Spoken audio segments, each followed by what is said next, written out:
Halo guys, apa sih itu pengertian dan sejarah radikalisme? Emang penting?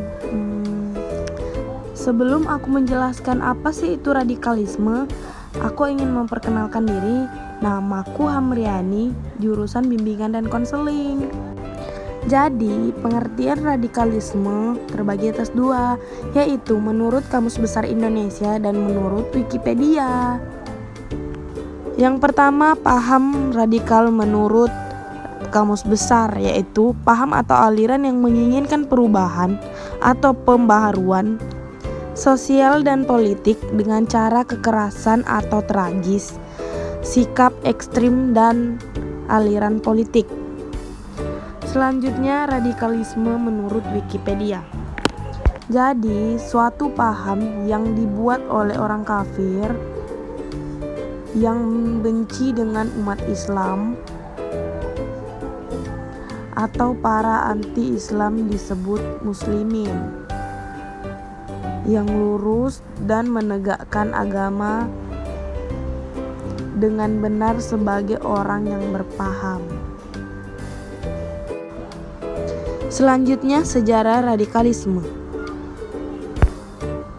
Menurut Ensiklopedia Britannica, kata radikal dalam konteks politik pertama kali digunakan oleh Charles James Fox pada tahun 1797. Ia mendeklarasikan reformasi radikal sistem pemilihan, sehingga istilah ini digunakan untuk mengidentifikasi pergerakan yang mendukung reformasi parlemen.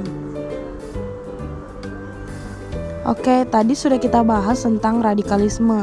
Selanjutnya, bagaimana sih Islam masuk di Indonesia? Terdapat 3 teori tentang masuknya agama Islam, yaitu pertama, teori Gujarat, kedua, teori Mekah, ketiga, teori Persia. Yang pertama, teori Gujarat. Teori Gujarat mengatakan bahwa proses kedatangan Islam ke Indonesia berasal dari Gujarat pada abad ke-7 atau abad ke-13 Masehi. Gujarat ini terletak di India Barat, berdekatan dengan Laut Arab. Tokoh yang menyosialisasikan teori ini kebanyakan adalah sarjana dari Belanda. Sarjana pertama yang mengemukakan teori ini adalah J. Pliny Jepel dari Universitas Leiden pada abad ke-19. Menurut orang-orang Arab bermazhab Syafi'i telah bermukim di Gujarat dan Malabar sejak awal Hijriyah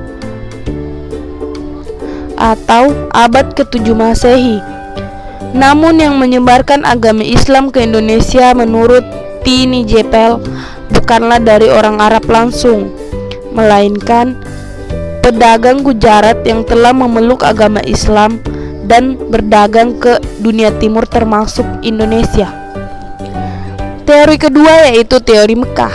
Teori Mekah mengatakan bahwa proses masuknya Islam ke Indonesia adalah langsung dari Mekah atau dari Arab. Proses ini berlangsung pada abad pertama Hijriyah atau abad ke-7 Masehi. Tokoh yang memperkenalkan teori ini adalah Haji Abdul Karim Amirullah atau Hamka, salah seorang ulama sekaligus sastrawan Indonesia.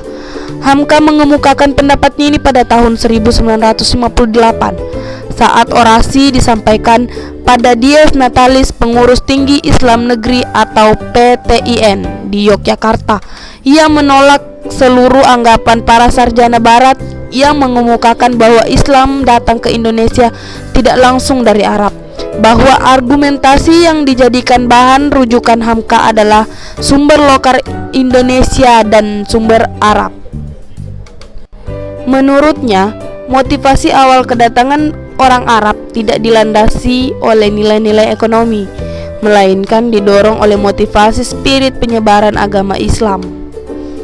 Dalam pandangan Hamka, jalur perdagangan antara Indonesia dengan Arab telah berlangsung jauh sebelum Tarikh Masehi. Selanjutnya, teori Persia. Teori Persia mengatakan bahwa proses kedatangan Islam ke Indonesia berasal dari daerah Persia atau Persia, yaitu kini Iran. Pencetus dari teori ini adalah Hoysen Dejajaningrat, sejarawan asal Banten. Dalam memberikan argumentasinya, Husain lebih menitik beratkan analisisnya pada kesamaan budaya dan tradisi yang berkembang antara masyarakat Persia dan Indonesia. Selanjutnya, perkembangan Islam di Indonesia. Bagaimana sih perkembangan Islam di Indonesia saat ini? Jadi, Indonesia adalah negara dengan penduduk muslim terbesar di dunia. Namun, wajah Islam selama ini tidak dilihat dari bagaimana kehidupan muslim negara ini, dan toleransi yang diterapkan dunia lebih memandang Timur Tengah dengan segala persoalan regional yang dihadapi sebagian wajah dunia Islam.